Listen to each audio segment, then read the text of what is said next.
We open up with Aiku thinking. It's just like our simulation. The Nigerian players are leveraging their physical abilities to make and receive outrageous passes. And then finishing by passing to their ace striker to score goals. It's a single endpoint system. Second ball! As for us, we have an egotist system that can score from anywhere. We're different types, but we both play hyper-offense soccer. Yeah, it's just as we imagined. A clash of offense versus offense. The ball's up in the air, and Nazi's running for it, but Obabona comes in with a sick header in front of Rin and makes it clear. Kuso receives the ball. Good one, Obo. Time for a rapid counter. But Asagi slides in looking clean. And Kuso's tripping up. He responded so fast. You're good. He came to crush me with the high press. Reo and Asagi get the dual pull-up. Time to hunt.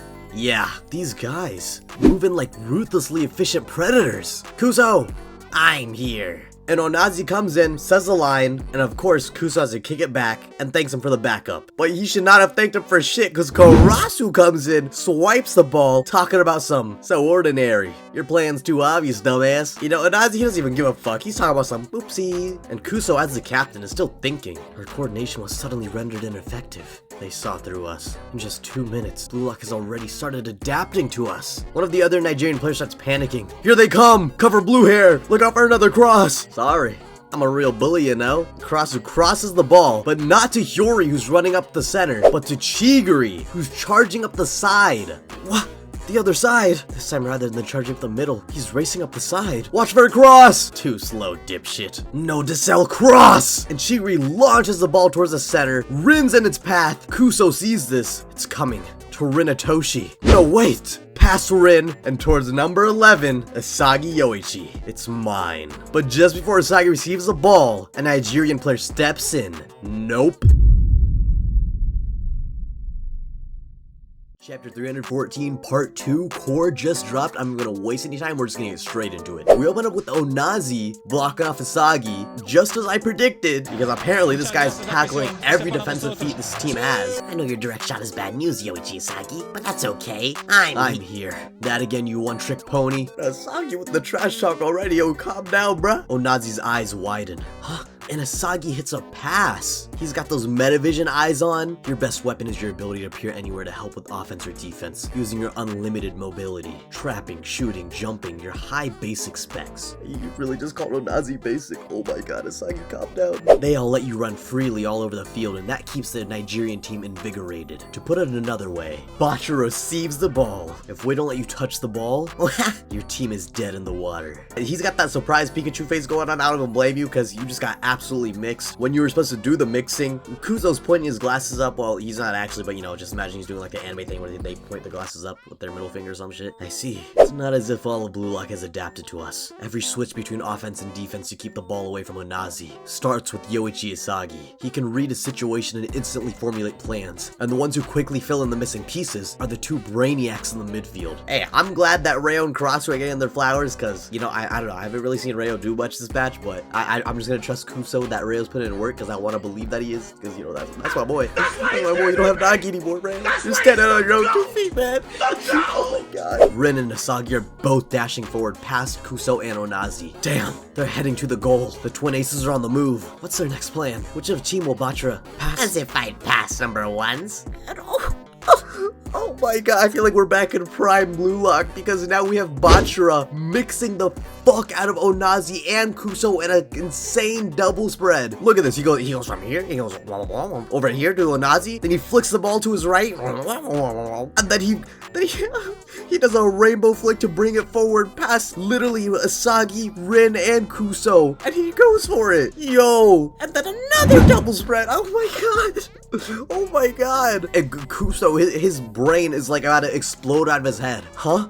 At the last minute, he forced his way through with an ad-lib. Soccer that fuses a strategic coordination of intellects with a totally egotistical finish. And the impact Bachara gives that ball, throwing his arm back, look at his hand, his fingernails, oh my god, for an insane goal, bro. Oh, Kuso's still talking. This is the reborn Blue Lock, with Yoichi Asagi at its core. You know, and Asagi, he's slapping his boyfriend on the ass. Not bad, monster. And then... wait.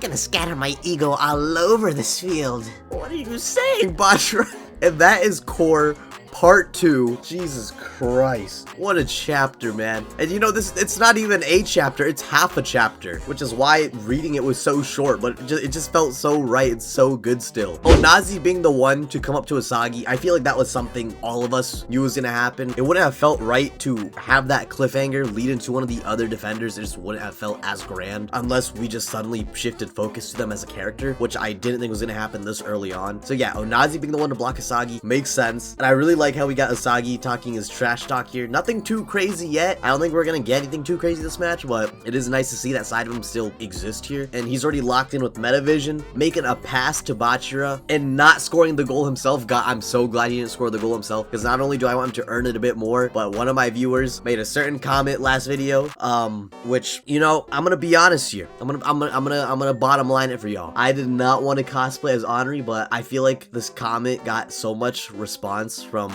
my consistent viewers that I don't know, I kind of feel obligated now. So in that respect, although Asagi did not score, I will still cosplay as Henri if this channel ever gets to 10k subs. So as long as we get there at some point, it doesn't have to be now, it doesn't have to be like a month from now, it doesn't have to be next year. As long as it happens at some point, you will see the Henri cosplay, I promise you. Also, I might have already bought the clothes. Like, damn, I'm so glad that Bachira scored here. Not just because I like seeing Bachira, but also because Asagi was on that pass to him. And it's just been so long since we've seen proper Bachira and Asagi moments like this. Like, I feel like the last time we've gotten anything like this was in the U20 match, and even then, not really, because, like, Bachira didn't really exist in that match. He showed up for, like, the very beginning and the very end, and that was, like, it. Something tells me it's going to be a similar case here. Like, after this goal right here, I have a feeling we're just not going to see Bachira anymore. But at least we got a goal. At least we got a Bachira and Asagi goal, like, chemical reaction goal from them. That's all I'll ask for. This is all I need to remind me of the old Blue Lock. I guess finally the thing I want to talk about is how Kuso gave Rayo and Karasu their praise as midfielders. Because like I said, I don't feel like we've really seen either of them do a lot, but aside from Karasu did have like a moment so far. I don't think we've seen Rayo do much, but I do want to believe that Rayo and Karasu are the two best picks for midfielder, because it's like I said in one of my previous videos, those are like my two favorite picks from this lineup so far. So I do want to see them putting in work, and although I don't feel like we've really seen that yet, it does feel nice to have Kuso at least acknowledge them. But once again, it all goes back to Asagi, as we all knew. But now I'm really curious, like, where does the game go from here? I'm imagining that Nigeria's gonna have to get their lick back and get at least one goal before Blue Lock scores again. Otherwise, a Blue Lock goal again would just mean Nigeria's getting absolutely dog walked. And I don't think I can see that really happening here, at least not to that extent. And I know nobody wants to even think about it,